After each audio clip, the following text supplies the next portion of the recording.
was a very negative experience for me, my apprenticeship. We used to have it when I went to school, 35 years ago.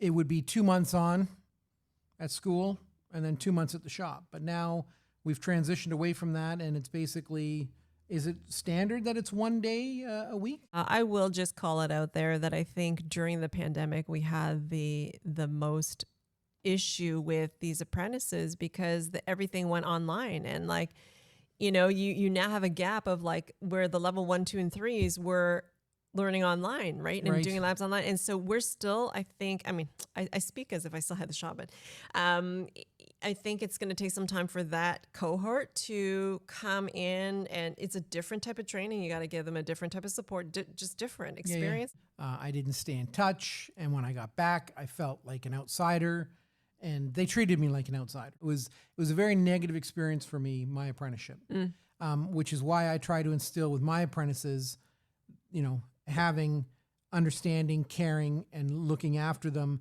and actually having the bay visits daily to say, how's it going?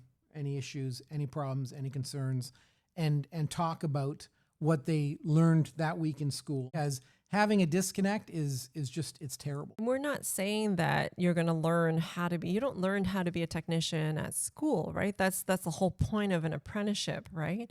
Right. It is, though, valuable to go through some of the fundamentals in school, and to have that common foundation to be able to apply some of the things, in school. And so, I think it's great that you do encourage that environment, because listen, training doesn't end after You learn by apprenticeship. doing. That is the one thing that exactly. stays constant. You learn by doing. Yeah. And you learn from your mistakes is another common phrase that hasn't gone away. Like whether it was 100 years ago or today, you learn by doing, and you learn from your mistakes.